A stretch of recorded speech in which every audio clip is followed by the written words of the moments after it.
Bueno, buenas noches, compañeros. ¿Cómo están? Muy buenas noches, muy bien, gracias a Dios. Aquí Bueno, esperando a que empiece todo. listo, vamos a arrancar porque no sabemos si los demás por horario se puedan conectar y pues respetando también que ustedes se han conectado muy puntuales y pues vamos a grabar esta sesión para que los que no se puedan conectar, pues luego si desean pueden escuchar el audio y ponerse al día. ¿Cómo les fue con los módulos? ¿Cómo les fue con los Eh, módulos y la evaluación? bueno, hay que hacer la mano, ¿verdad? No, dale, dale, Guillermo. Bueno, yo pienso que con la evaluación final, pues bueno, a título personal, pues pienso que me fue bien. No sé si de pronto me equivoqué en algo. Bueno, espero que aquí hagamos la respectiva retroalimentación, porque la verdad es que este curso es muy bueno y para aprender. Y de hecho yo venía de una semana de trabajar de noche y llegué el miércoles. A mí en las semanas de noche no me dio tiempo de nada, aunque ya había adelantado, se supone que ya había adelantado todo, solo me faltó la evaluación. Y el día miércoles tarde en la noche, fue que alcancé ahí después de tanto tiempo y la terminé. Para darme cuenta después el día sábado que el módulo 8 según, o sea, en el módulo 8 yo no había terminado el foro. Debe Sí. ser que de pronto no le di terminar o pensé que lo había hecho y lo hice enseguida, a pesar de que, ajá, de todo, de que uno, el espacio de tiempo, digamos, a veces era limitado y bueno, es un curso muy enriquecedor, la verdad que sí. Bueno, Guillermo, muchas gracias. Si bien, Dalmiro, ¿cómo fue tu experiencia? Y luego escuchamos a Carlos. Bueno, una experiencia muy enriquecedora porque como directivo sindical nos da herramientas para tener más conocimiento sobre lo que afrontamos diariamente ante la empresa, que es muy común acá la violación de ese tipo de derechos, o sea que el ejemplo del ejercicio final nos cayó al dedillo con lo que estamos viviendo acá en la empresa, despido de compañeros con, con fuero por salud, de estabilidad laboral reforzada. Entonces, muy bien, como les digo, y excelente experiencia. Muchas gracias. Muchas gracias, Dalmiro. Carlos, ¿a ti cómo te fue? Bueno, buenas noches a todos. Bueno, Bueno, el ejercicio de los módulos fue interesante. No conocía muchas de las cosas que ahí se plantearon. Muy buena la dinámica. Los módulos estaban, digamos, explicados de una forma fácil. Eh, yo recomendaría profundizar en otros aspectos que no se tuvieron en cuenta. Eh, Diría yo, por ejemplo, una de las correcciones que me hicieron en la evaluación, yo no sé si alguno de los compañeros así vea, porque yo hice una tabla donde hice el cálculo general digamos, de las horas extras, y pues me sí. corrigen de que las horas extras prescriben a los 3 años. Yo la verdad ahí, y si lo dieron en el módulo, no lo sabía. Puede decirse que trabajé por no dejar, pero yo la verdad que no se contempló eso en los módulos, lo estuve mirando y no lo visioné. Pero bueno, es igual, va uno aprendiendo, va uno tomando notas, porque es importante tener eso en cuenta. De pronto también tener en cuenta que lo que hoy estamos contemplando, que es la reforma pensional, no sé si será parte de este tema o será parte de otro curso, Entonces yo pues diría eso. Excelente, ojalá podamos volver a tener otro curso como este. Gracias. Gracias, Carlos. Sí, lo que mencionas es importante, pues eso lo mencionamos, o sea, es algo para mencionar en las clases, pero pues es importante y tomo acá nota para agregarlo en el contenido de la plataforma para que pues todos lo tengan en cuenta. Y es que, en efecto, los derechos laborales prescriben a los 3 años desde que se causa. Es decir, si yo hoy hice horas extras, ¿cierto? A mí me pagan a fin de mes y a fin de mes no se ven evidenciadas esas horas extras que yo hice. Yo a partir de este fin de mes tengo 3 años para reclamar las de este mes y las del próximo mes tendré otro 3 años a partir del momento en que se causaron. Entonces, no todas las horas extras se van a causar al mismo tiempo. Y eso pasa mucho en las demandas de los dominicales, que se tiene que tener en cuenta ese tiempo de prescripción. Todos los derechos laborales prescriben, excepto las cesantías. ¿Por qué? Porque cuando se acaba la relación laboral es que el trabajador se da cuenta que por allá en el 2009 le faltaron unas cesantías, que por allá en el 2005 le faltaron otras cesantías. Entonces, los demás derechos laborales prescriben menos las cesantías, que el trabajador puede evidenciar que no se consignaron al fondo en tales años solamente al terminar la relación laboral. Entonces, las cesantías sí se puede hacer ese cobro anterior. Con los demás derechos laborales tenemos 3 años a partir de que tenemos derecho. Entonces, a partir de que se causa la prima, a partir de que se causa las cesantías, los intereses a las cesantías, las vacaciones, los demás derechos, a partir de que se causan, tenemos 3 años para reclamar. ¿Listo? Para que lo tengan en cuenta. Importante la excepción de las cesantías. ¿Por qué? Porque no es a mí directamente como trabajador que me pagan las cesantías, sino las cesantías van a un fondo. Se supone que allá están, es obligación de la empresa el 14 de febrero de cada año hacer la consignación. Por lo tanto, yo como trabajador pues puedo hacer la verificación, pero pues no tendría cómo hacer la verificación todo el tiempo, a menos de que yo esté presentando solicitudes al fondo y solicitando extractos, pero en la realidad casi nadie lo hace. Entonces, por eso esa es la excepción que trae la norma respecto de las cesantías y es importante entonces para que todos lo tengamos en cuenta. Si me parece muy buena tu observación, lo vamos a poner entonces en el material que ustedes pueden ver dentro del curso.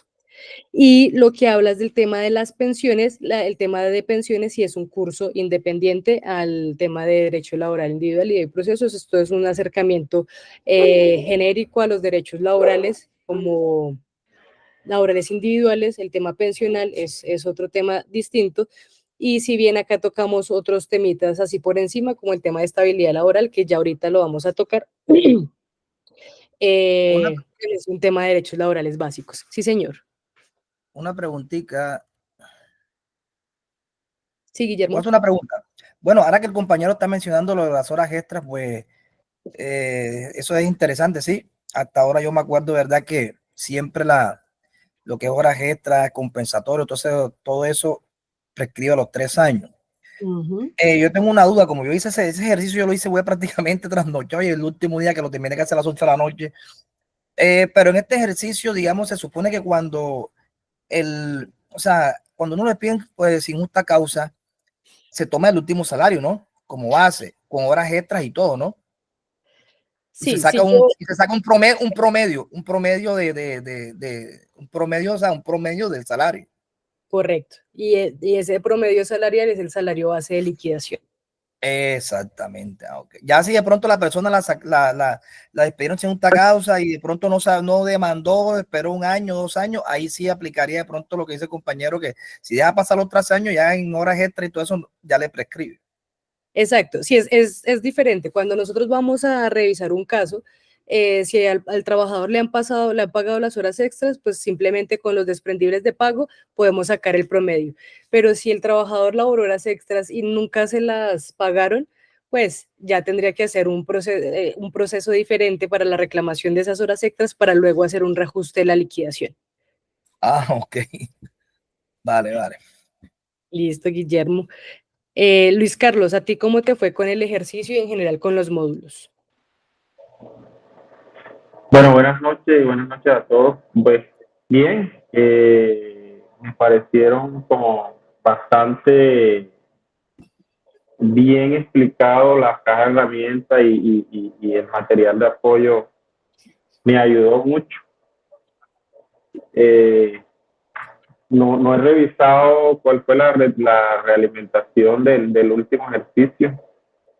Tenía algunas dudas ahí respecto al cálculo del tiempo de la cesantía, pero en general la dinámica del curso me pareció bien. Estoy muy agradecido, despejé muchas dudas. Son, digamos, cuestiones que uno a nivel laboral maneja, el tema de cesantías, horas extras, prestaciones sociales, pero muchas veces uno no sabe bien cómo es el tema del cálculo y por ahí a veces se le pueden pasar cositas que uno no reclama porque no tiene el conocimiento. Entonces ya queda uno como más ilustrado de dónde salen ciertas cosas y puede uno entrar a asesorar incluso a algunos compañeros en ese sentido. Por eso me siento bastante agradecido, satisfecho con el curso. Es enriquecedor. Bueno, Luis Carlos, muchas gracias. Bueno, vamos a hacer acá una pausa y seguimos con los temas y ahorita le preguntamos cómo les fue con el ejercicio a los demás compañeros. Si bien nosotros ya terminamos los módulos, era importante este espacio para aclarar algunas dudas. De las evaluaciones y de las participaciones que ustedes tuvieron en el foro, pues encontramos que a veces quedan unas pequeñas dudas, unas pequeñas confusiones en algunos temas. Entonces, pues es importante estos espacios para resolver esas dudas, como por ejemplo la que acabamos de conversar ahorita sobre el tema de la prescripción de los derechos laborales. Otro tema que es importante destacar y sale a raíz del ejercicio es: uno, el tema de la indemnización por despido de persona enferma sin permiso del Ministerio de Trabajo. Muchos de ustedes confundieron esta indemnización con la indemnización por despido sin justa causa y son dos indemnizaciones totalmente diferentes. Entonces, si nos vamos al ejercicio que se planteó de la evaluación, algunos decían, obviamente sí tiene derecho a la indemnización porque estaba enfermo y la indemnización es de 30 días de salario por el primer año y 20 días por los siguientes. Esa indemnización es la indemnización por despido sin justa causa que corresponde a un contrato a término indefinido. Recordemos que la indemnización por despido sin justa causa va a variar dependiendo del tipo de contrato, si es un contrato a término fijo, si es un contrato por obra o labor, pues los valores van a ser diferentes. En nuestro caso estamos hablando de un trabajador con un contrato a término indefinido, por lo cual opera 30 días de salario por el primer año y 20 días por los años subsiguientes. En este caso, ya no me acuerdo, no tengo el ejercicio a la mano, pero pues nuestro Oscar, el trabajador de nuestro ejemplo, lleva varios años laborando. Entonces, una de las aclaraciones que quería hacerles es que son dos indemnizaciones completamente diferentes. Algunos trabajadores, ojo, también tengan en cuenta cuando realizan una búsqueda en Internet para obtener información, porque unos de ustedes pusieron la tabla antigua de indemnización, que era 45 días de salario por el primer año. Eso no está vigente. Entonces, tengamos cuidado si vamos a revisar el Código Sustantivo de Trabajo directamente, porque dentro del material sí estaba como cuáles son las indemnizaciones actuales que pues nos rigen en el Código Sustantivo de Trabajo. Si ustedes van a buscar en Google, traten de buscar el código en la Secretaría del Senado, que ahí también les arroja el código sustantivo con las notas de vigencia, para que no se confundan. Esa era una de las aclaraciones. Otra de las aclaraciones con respecto al ejercicio y algunas confusiones es que, por ejemplo, usaron algunos la caja de herramientas para interponer una tutela. En efecto, en el ejercicio nosotros dijimos, Oscar es un trabajador que está enfermo, que tiene recomendaciones médicas vigentes y que por eso la empresa decidió terminar su contrato de trabajo.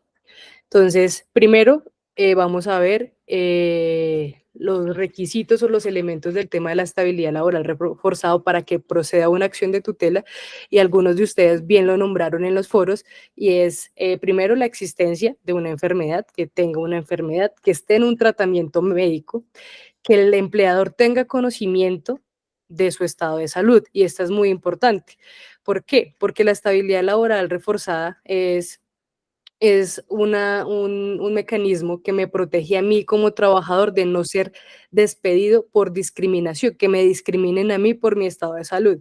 Pero si la empresa no tiene conocimiento de mi estado de salud, yo luego no puedo ir a alegar que existe una discriminación de la empresa en mi contra por mi estado de salud si la empresa no tenía conocimiento. Y eso pasa muchas veces porque algunas empresas ofrecen bonos, y si yo me voy al médico pierdo el bono, pero pues es importante primero atender la salud, y segundo informar al empleador de mi enfermedad. Otro elemento importante, no siempre se requiere, pero otro elemento importante es que en este caso habían recomendaciones médicas vigentes. A veces trabajadores tienen un accidente o están incapacitados y todavía no les han entregado las recomendaciones médicas, pero los despiden en incapacidad. Pues son varios escenarios que se nos presentan cuando nuestros compañeros están enfermos, pero es otro elemento muy importante que nos refuerza el tema de la acción de tutela. Entonces, que yo tenga esos elementos me permite, no podemos nunca decir nos vamos a ganar la tutela, porque también va a depender del juez, ¿sí? Pero mientras más reunamos los elementos y lo argumentemos mejor, tenemos más posibilidades de tener un fallo favorable por estabilidad laboral reforzada. En algunos casos también no se requiere, y es un tema también que entró en el foro de discusión, y es el choque de trenes que hay entre la Corte Constitucional y la Corte Suprema de Justicia respecto de que la Corte Suprema de Justicia dice se requiere un porcentaje de calificación del 15%, de más del 15%, para que exista estabilidad laboral reforzada. La Corte Constitucional ha dicho que no se requiere una calificación, sino demostrar que su condición de salud le impide ejercer efectivamente su rol laboral. No puede que aún no esté calificado. ¿Y qué pasa? ¿Y por qué esa teoría de la Corte garantista? Porque muchas veces los trabajadores no entran en procesos de calificación no porque ellos no quieran, sino también por obstáculos administrativos o barreras administrativas que les imponen sus EPS, sus fondos de pensiones o sus ARLs. Entonces hay trabajadores que tienen diagnósticos o enfermedades complicadas que aún no están calificados, pero no por su voluntad, sino por barreras administrativas de estas entidades. Entonces, siempre pues va a haber una garantía, una posición más garantista por parte de la Corte Constitucional, y les voy a compartir ahorita al grupo, porque se me va el nombre, pero la tengo guardada, un fallo de constitucionalidad que de hecho conoce un fallo, es una tutela contra providencia judicial por un fallo de la Corte Suprema de Justicia, donde la Corte Constitucional le dice, no, usted no puede apartarse del precedente constitucional y no puede dejar de tener en cuenta las condiciones de los trabajadores, de la vulnerabilidad de los trabajadores, y poner solamente el requisito de calificación para declarar si una persona tiene o no estabilidad laboral. Eso es una sentencia muy buena que nos sirve también de pronto si ustedes están en alguno de esos procesos, que refuerza la protección de la estabilidad laboral reforzada por la Corte Constitucional. Entonces voy a dejar aquí esto como tarea para mí, para enviarles a ustedes ese fallo de la Corte Constitucional. Eso, uno de los puntos que quería, como les decía, que quería reforzar, porque hubo muchas dudas con eso. Entonces, en nuestro ejemplo, Oscar tenía estabilidad laboral reforzada y dos escenarios. Uno, donde tenía una indemnización por despido sin justa causa de muchos años de trabajo, una indemnización por despido sin justa causa de una suma considerable, y tenía de otro lado la posibilidad de un reintegro por estabilidad laboral reforzada. Entonces nos vamos a los dos escenarios que tenía Oscar para poder proceder. había unas personas que usaron de la caja de herramientas la acción de tutela, pero dentro de la tutela pusieron como pretensiones el pago de la indemnización por despido sin justa causa y el pago de la indemnización de los 180 días por despedir a una persona enferma sin autorización del Ministerio de Trabajo, que está en el artículo 26 de la Ley 361 de 1997. Entonces, vamos a ver y que tengan presente que la acción de tutela no es procedente para reclamar temas económicos. Es decir, yo no puedo solicitar vía acción de tutela el pago de una indemnización de prestaciones sociales. Entonces, en ese caso, los compañeros que pusieron ese escenario, ahí Oscar se tiene que ir por dos vías. O se queda con la indemnización, se va a pelear la indemnización por despido sin justa causa y además pelear la indemnización de los 180 días en un proceso judicial, o se pelea la acción de reintegro por estabilidad laboral reforzada. ¿Por qué? Porque si de pronto Oscar no tiene que ni siquiera pelear la indemnización, la empresa le finalizó el contrato y le pagó la liquidación y su indemnización correspondiente, si Oscar procede con la tutela de reintegro, ¿qué nos va a pedir la tutela? Deje sin efecto la terminación del contrato de trabajo y póngame en un cargo igual o superior al que venía realizando sin que se desmejoren mis condiciones de salud. ¿Qué implica eso? Que el despido queda sin efectos, y si el despido queda sin efectos, pues no habría lugar a una indemnización por despido sin justa causa ni a un pago de liquidación de prestaciones sociales porque el despido ha quedado sin efectos. En esos casos, ¿qué tiene que hacer el trabajador? Reintegrar, devolver el valor de la indemnización que le han pagado. Entonces, siempre tenemos que explicarle a los trabajadores el escenario completo para que ellos decidan si nos vamos a pelear el reintegro o no, pues me beneficia o yo no quiero volver porque de pronto tenía mucho acoso laboral y la indemnización de pronto me da la posibilidad de pronto poner un negocio. Siempre los escenarios van a ser diferentes, porque si de pronto era una persona, en este caso, Oscar tendría una indemnización considerable, pero en otros casos el contrato puede que fuera un contrato a término fijo, que no valiera la pena la indemnización frente a mi afectación a la salud. También va a depender mi edad. Van a haber muchos aspectos que pueden influir en la decisión que tome el trabajador, pero lo que pues ustedes van a hacer como asesores, como apoyo a esos trabajadores, es decirle cuáles son sus derechos y cuáles son sus escenarios, y el trabajador pues finalmente será quien tome la decisión en lo que más le convenga. Entonces, que tengan en cuenta eso. Ahora, en este escenario, si por ejemplo nuestro trabajador dice, no, yo no quiero la tutela, la indemnización, la liquidación, yo quiero reintegrarme a mi trabajo, se puede proceder en el escenario en que un juez de tutela nos dé el reintegro de nuestro trabajador.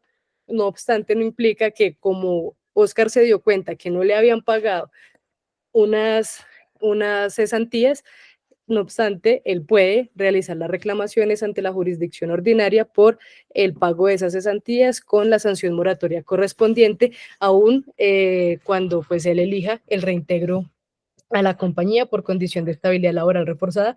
No se excluyen una acción con la otra. ¿Hasta ahí todos claros? ¿Tenemos alguna pregunta?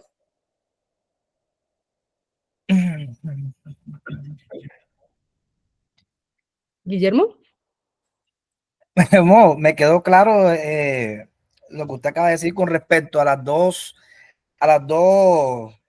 sea, a las dos caras de la moneda, como se dice, que realmente yo, o esa vaina yo la hice muy tarde, yo tomé fue en cuenta que estaban preguntando era cuánto, o sea, hacer el ejercicio de cuánto era la liquidación en tal caso, y que Sí. obviamente, bueno, yo también pensaba que ya después se reclamaba lo que se hacía la tutela para estos reintegros, y ya me di cuenta que no, que es diferente, o es una o es la otra.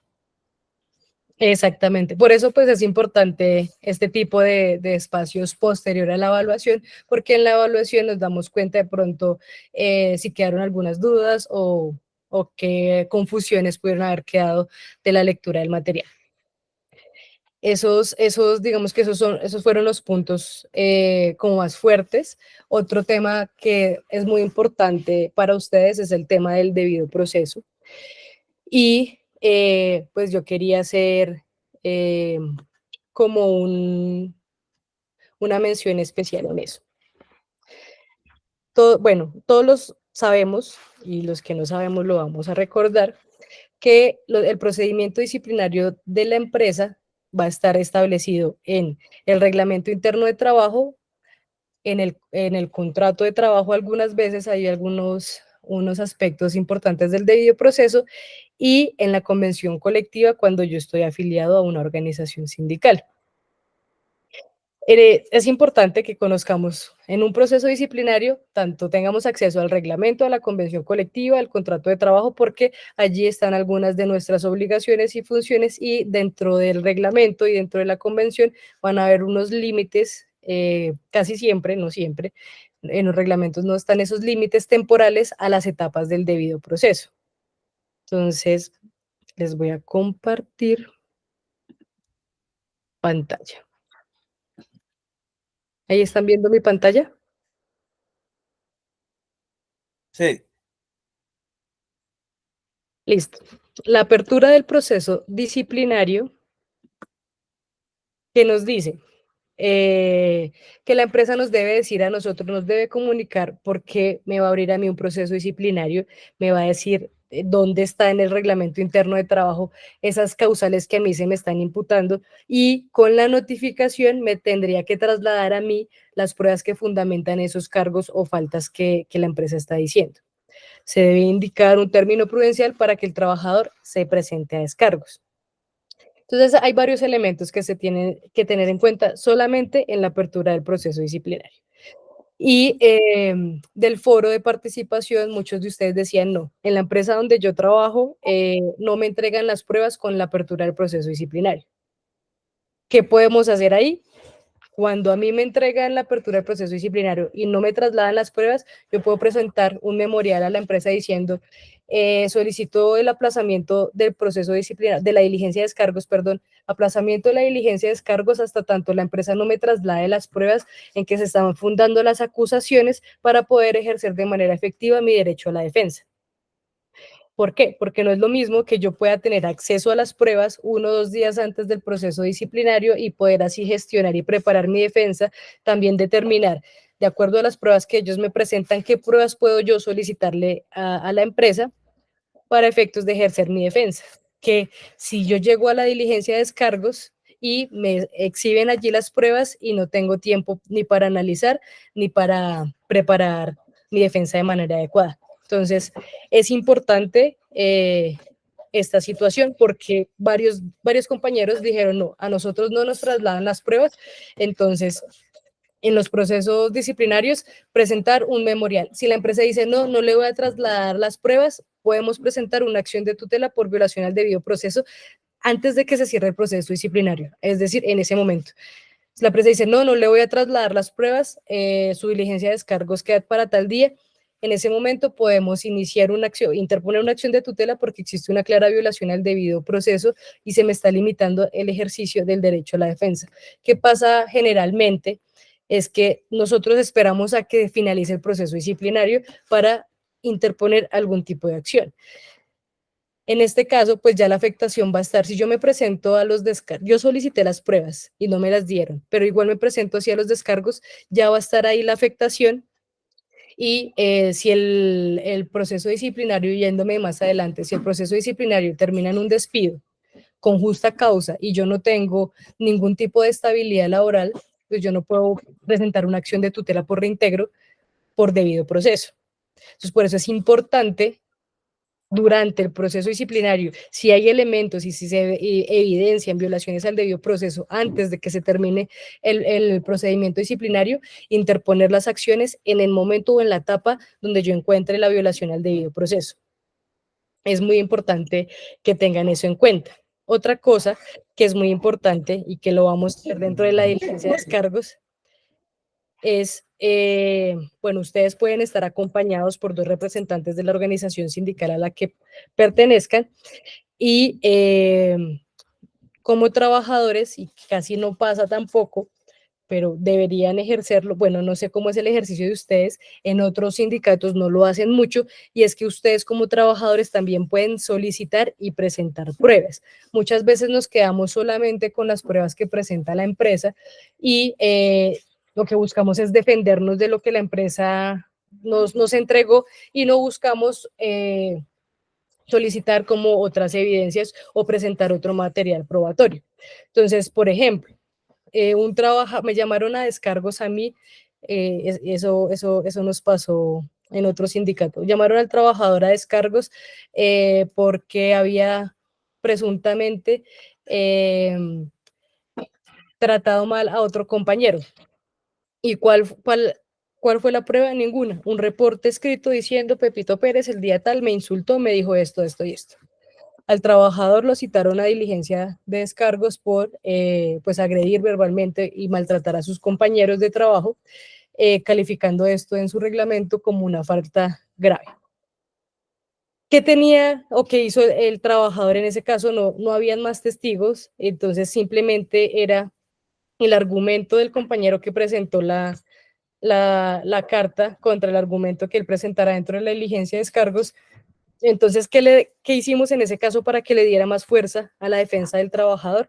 Bueno, entonces o ¿qué hizo el trabajador en ese caso? Interponer una denuncia por injuria y daño al buen nombre, toda vez que esas manifestaciones que él estaba realizando no eran reales, faltaban a la realidad, pero además podían tener unas consecuencias negativas, un impacto negativo en su trabajo.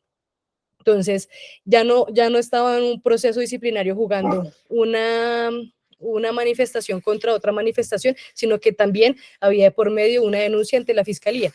Aquí digo que es esa denuncia nomás como apoyo a la defensa del trabajador le daba más valor probatorio a su versión de los hechos que a la del compañero, que simplemente fue su versión en una hoja. Entonces, es tratar de buscar y de mirar cuáles estrategias o qué otros medios de prueba puedo usar yo para fortalecer mis argumentos dentro de la diligencia de descargos. Y tener en cuenta también que las diligencias de descargos se deben preparar. ¿Por qué? Porque muchas veces a los trabajadores, y más cuando es la primera vez que los citan a una diligencia de descargos, les dan muchos nervios, se sienten muy asustados y muchas veces ni siquiera escuchan con detenimiento las preguntas. Y en su mayoría las empresas están acostumbradas a que las preguntas que hacen son incriminatorias. ¿Usted conoce el reglamento interno de trabajo? Todo el mundo dice que sí, la mayoría no lo conoce, y empiezan a hacerles preguntas como, ¿es usted consciente de que con su actuación usted le causó graves perjuicios a la compañía? Esa es una pregunta acusatoria. De hecho, las personas que están acompañando la diligencia de descargos podrían oponerse a una pregunta en ese sentido, toda vez que se supone y que la finalidad de los descargos es aclarar la situación, aclarar y determinar si en efecto existió o no existió una falta por parte del trabajador. Pero si a mí me hacen una pregunta así, ¿es consciente que con su actuar usted perjudicó a la compañía? Esa pregunta no está buscando aclarar nada, ni está buscando mirar qué fue lo que pasó, si el trabajador tuvo la culpa o no. Esa pregunta lo está acusando. Entonces, esa diligencia de descargos, pues primero esa pregunta no es imparcial. Entonces, hay una violación al principio de imparcialidad y además es una pregunta acusatoria, entonces se está ya definiendo una valoración frente a los hechos por los que me citaron a descargos en la diligencia que se supone que debe investigar si eso existió o no. Y esas anotaciones o esas participaciones o limitaciones a ese tipo de preguntas debemos hacerlas dentro de los descargos, ya sea el trabajador, si estoy bien preparado y lo tengo claro, o ya sean los acompañantes de la organización sindical, y que quede eso definido dentro del acta de descargos. Y eso es otra cosa que tienen que revisar muy bien, que todo lo que ustedes digan quede consignado en el acta de la diligencia de descargos, porque esas actas son importantes. Muchas veces ponen en las actas de las diligencias de descargos cosas que los trabajadores no dijeron, o ponen cosas muy generales donde los trabajadores terminan aceptando culpabilidad, lo que impide luego llegar a interponer una demanda o llegar a interponer una acción de tutela por violación al debido proceso. las sanciones. Ustedes contra las sanciones que interponga la empresa pueden interponer un recurso de apelación. Yo sé que todos sabemos que esos recursos de apelación en la realidad no sirven para nada. Es uno en 100, de un caso en 100, hay una revocatoria de la decisión, hay una modificación de la decisión de la empresa, eso en la práctica no pasa. Entonces la mayoría de los trabajadores dicen, yo para qué me gasto, yo para qué interpongo el recurso de apelación, pero no. Interponer el recurso de apelación es sumamente importante, como les digo, a la hora de entrar a otro tipo de instancias judiciales. Si yo voy ante un juez de tutela y le digo es que aquí hubo una violación al debido proceso, el juez de tutela va a revisar y va a decir, no, mire un momentico, usted tenía derecho a presentar una apelación y usted no la presentó, usted no ejerció de manera efectiva su derecho al debido proceso, entonces no puede alegar un incumplimiento por parte de la compañía. Entonces, por eso siempre es importante, sí o sí, interponer el recurso de apelación, aunque sepamos que en la mayoría de los casos se va a confirmar la determinación, pero es para determinar que si yo tengo que llegar a otro tipo de instancia judicial, esa pequeña situación no me vaya a tumbar el caso.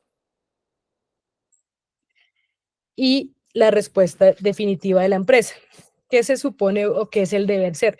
Que la respuesta de la empresa esté fundada de manera objetiva en los hechos que pudieron ser probados dentro de la diligencia de descargos. Muchas veces encontramos que las determinaciones que toma la empresa frente a las situaciones dentro de los procesos disciplinarios resultan muchas veces arbitrarias, que puede ser que un trabajador nunca ha llegado tarde, llegó tarde solo una vez y lo suspendieron 2 meses, solamente por haber llegado tarde la primera vez. ¿Sí? Se supone, y el deber ser es que esas faltas sean proporcionales a las faltas que yo cometa.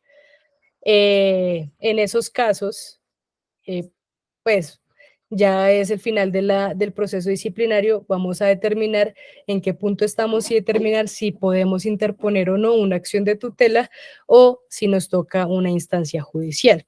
Y aquí vamos a ver una cosa con la que yo no estoy de acuerdo, que ha dicho la Corte Constitucional, y es que el despido no es una sanción.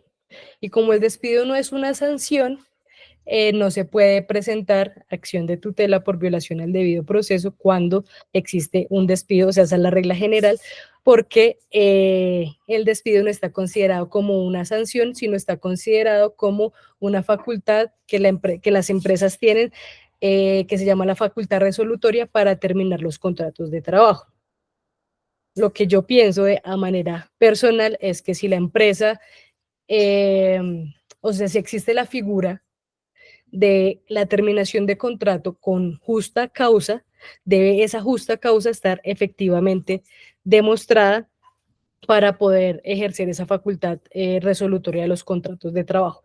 Y siento que pues ahí hay una falencia porque uno de los medios de presión que tienen las empresas contra los trabajadores es la facultad disciplinaria y es una presión que les ejercen por muchos motivos, pero también cuando están afiliados a las organizaciones sindicales. Entonces ahí hay una falencia, pero ¿cómo funciona en la realidad? Si yo pasé todo el proceso, yo no puse de pronto tutelas dentro de las etapas del proceso donde yo llegué a evidenciar una violación al debido proceso, que casi siempre, digamos que el punto fuerte para interponer estas acciones es cuando no me presentan las pruebas.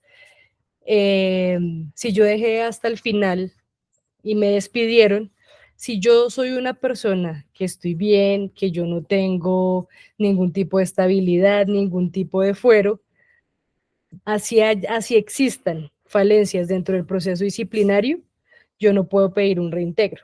Lo único que yo puedo hacer en esos casos es interponer una demanda y pelearme la indemnización por despido injusto. Pero si yo soy un trabajador que tiene algún tipo de fuero por estabilidad laboral reforzada, por fueros de maternidad, en estos puedo intentar la acción de tutela de reintegro por estabilidad laboral reforzada y violación al debido proceso. Entonces va a haber una conexión. de derechos en este caso. Solamente en ese caso puedo interponer la acción de tutela. ¿Por qué? Porque voy a decir, a mí se me está violando mi derecho a la estabilidad laboral reforzada y se está pretendiendo indicar que sí existe una justa causa para terminar mi contrato laboral, pero no existe porque mire todas las falencias que hubieron dentro de este proceso disciplinario. Solamente por violación al proceso disciplinario proceden esas tutelas cuando tengo algún tipo de estabilidad. Y eso es lo que hace de alguna manera injusta que no se considere el despido como una sanción para poder ejercer un control sobre esa facultad disciplinaria que tienen las empresas. ¿Hasta aquí alguna pregunta?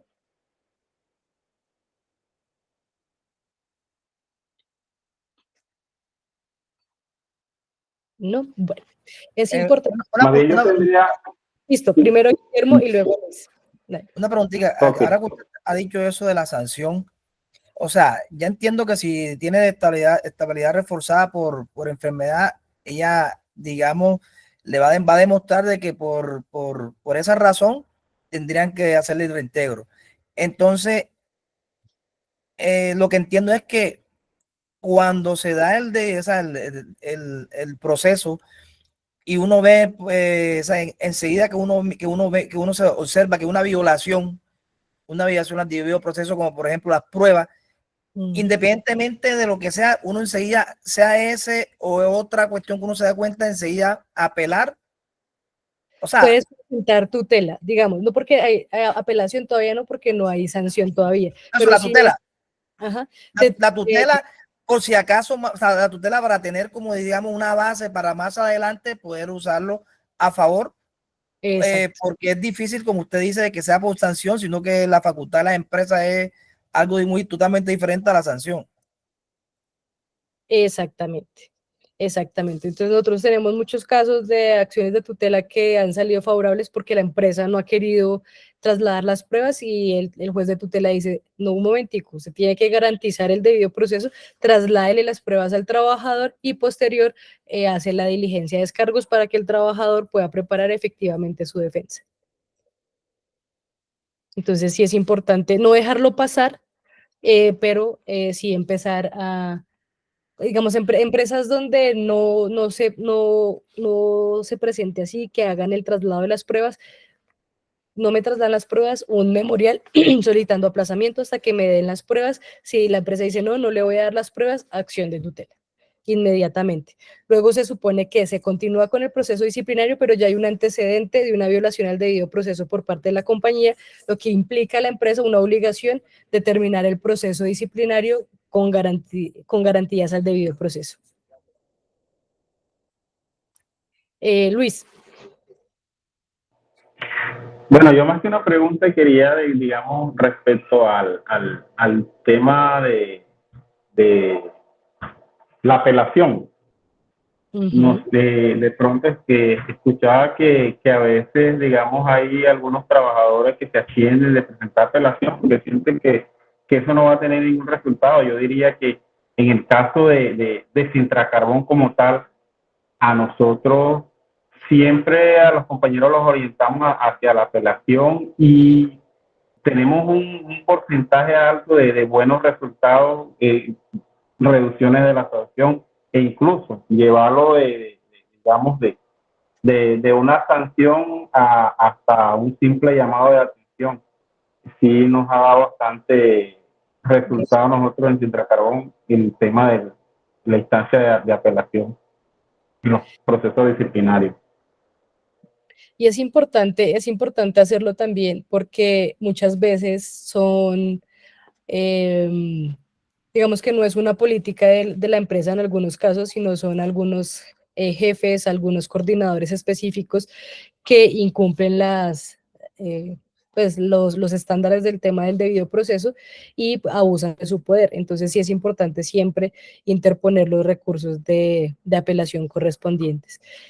Y yo creo que otra cosa importante que debe implementar la organización sindical y es mucho internamente el tema de la formación en procesos disciplinarios para que la gente vaya perdiendo el miedo y preparar a otros dirigentes para ir siendo como esos acompañantes que defiendan los procesos disciplinarios. Ya habrán unos encargados, pero siempre es como dinamizar, que no sean siempre las mismas personas, sino tratar de ir siempre instalando capacidades en otros compañeros para que pues no dependamos, como les digo, no sé la dinámica interna de la organización sindical, pero en algunos sindicatos pues están como que siempre los mismos directivos en la defensa de los derechos, porque de pronto a otros les da miedo, porque a otros de pronto no les gusta como tener esos enfrentamientos con las partes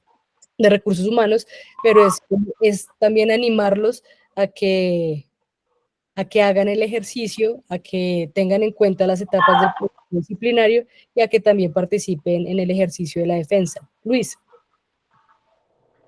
Bueno, allá nosotros tenemos, dentro de Sintracarón hay una comisión de reclamo y nosotros tenemos una dinámica en donde no hay un directivo que no haya nuevo o antiguo que no haya participado en un proceso disciplinario, que no haya atendido un proceso disciplinario.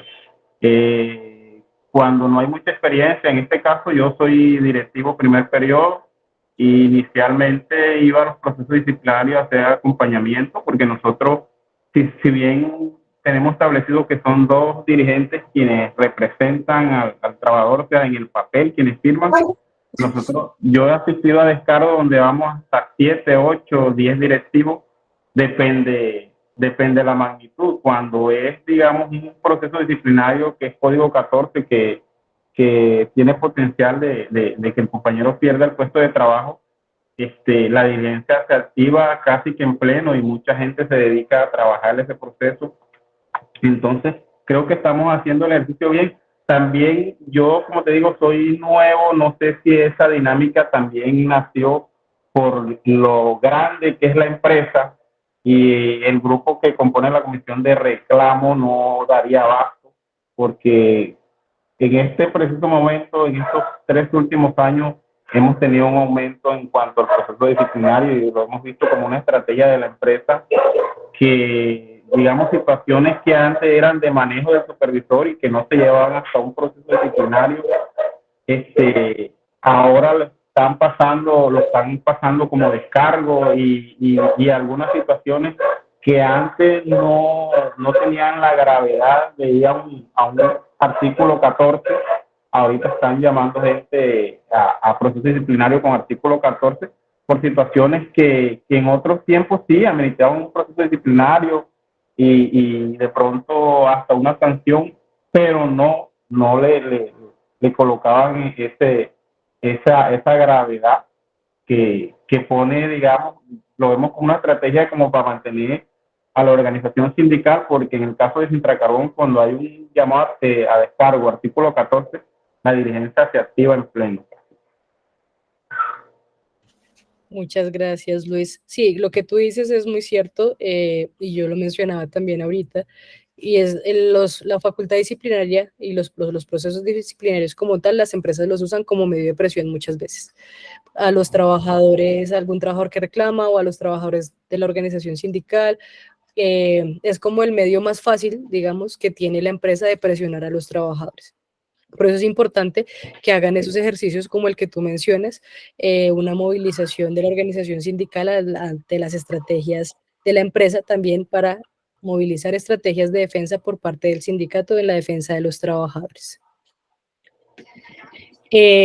Otro aspecto importante respecto a eso, hay una sentencia que les voy a compartir en el grupo junto con la de la estabilidad, y es una sentencia que nos habla de que dentro del proceso disciplinario no puede existir una duda respecto a la culpabilidad del trabajador, toda vez que ello constituye un abuso del poder disciplinario por parte de la empresa.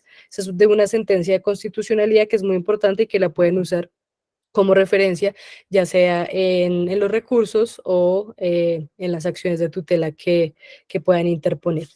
Entonces, se las voy a compartir ahorita al grupo porque me parece muy importante. Estos temas que hemos mencionado de manera general son los temas donde hubo como más dudas o más confusión, y que en este espacio quería que se resolvieran para que no se fueran del curso con esas dudas ni con esas confusiones. No sé si hasta acá tienen alguna pregunta.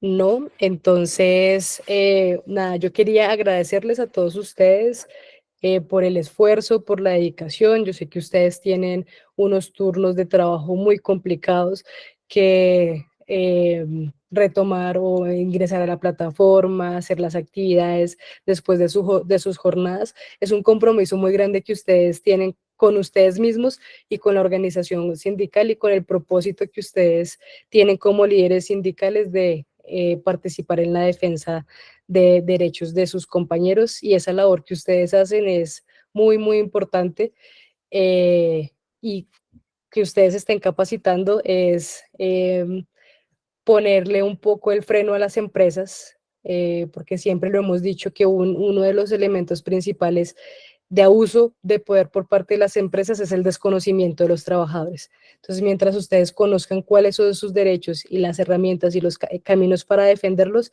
pues las empresas ya se van a limitar también un poco en ese abuso del derecho para los trabajadores. Esperamos que este curso haya sido de gran provecho para todos ustedes, que les hayan quedado instaladas nuevas capacidades. Ya varios nos han indicado que aprendieron cosas que no sabían, y para algunos de ustedes fue más fácil que para otros porque ya han tenido una gran trayectoria como líderes, pero esperamos que a todos les hayamos sumado algo nuevo para pues que ejerzan de manera efectiva ese camino de líderes sindicales en el que están.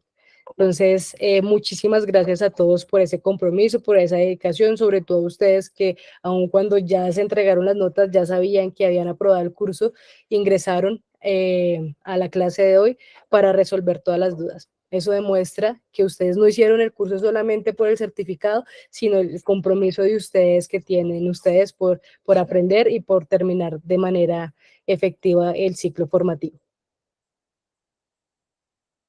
Entonces, hasta aquí llegaría la clase del día de hoy. Pues nuevamente, compañeros, muchas gracias. Esta conversación, esta clasecita pequeña del día de hoy de resolución de dudas queda grabada para que le digan a los compañeros si quieren posterior ingresar a escuchar, porque resolvimos fue dudas específicas en cuanto a las confusiones que se presentaron en los últimos módulos y en la evaluación final.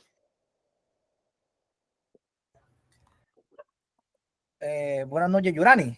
Sí, sí. Bueno, Yurani, no queda más que decir que muchas infinitas gracias por apoyarnos y guiarnos durante este trayecto. La verdad es que muy enriquecedor estas capacitaciones, y creo que le he sacado más provecho que las otras capacitaciones a veces, que de pronto uno va a escuchar allá al compañero bueno, que nos explica, digamos, cuando íbamos a Barranquilla, esto y lo otro, pero como aquí va bastante interactivo y con el apoyo tuyo, de Adriana, incentivando a todos a que nos esforzáramos, esto, lo otro. O sea, la verdad es que es muy enriquecedor, gratificante, y bueno, esperemos que haya más capacitaciones de esta al respecto, sí, en lo laboral, para uno, digamos, para conocimiento propio, y multiplicarlo, que eso es lo más importante, multiplicarlo, que uno pueda de pronto con una persona que venga a uno y oh, me acaban de sacar de la empresa, entonces uno que pueda ayudarle a esa persona, creo que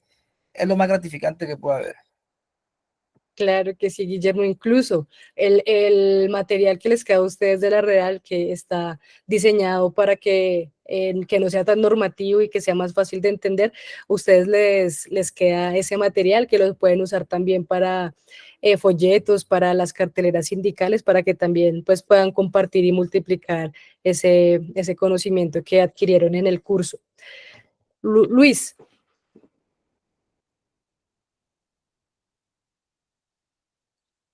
Luis tenía la mano levantada. Sí, no quería quedarme sin dar las gracias a todo el equipo de Real, a usted, doctora Yurani, por la disposición y por sacar ese espacio para compartir tus conocimientos con nosotros. Se va uno más fortalecido, reforzando los conocimientos que ya tenía por encimita, con más herramientas para ejercer la defensa de los compañeros. Y por ahí la clase pasada con la doctora Angélica, yo me hice un compromiso para el tema del turno. Quería enviarle un material ahí que al fin por cuestiones personales no pudo, pero no sé si, no pude, si más adelante Sí, se ella me lo contó, de ese compromiso de posterior extracurso. Podemos, pues yo ya le comento a ella, pero queda pendiente ese compromiso de revisar esos insumos que tú le ibas a hacer llegar para hacer una reunión específicamente en ese tema. Ok, listo. Yo estoy en mora con eso. Tuve unos problemas personales, usted lo dijo, es de cuestiones de trabajo y el tema sindical, pero vale la pena el tiempo que uno saca para estos espacios que fortalecen bastante la labor que uno hace. Entonces, agradecido. Muchas gracias a todo el equipo de Real. Muchas gracias, Luis. No sé si alguien más quiera decir algo antes de que cerremos la clase. ¿No? Bueno, compañeros, entonces, feliz noche y muchas gracias por la participación. Hasta luego. Hasta Hasta luego. luego, Bueno, chao. también. Hasta luego, doctora.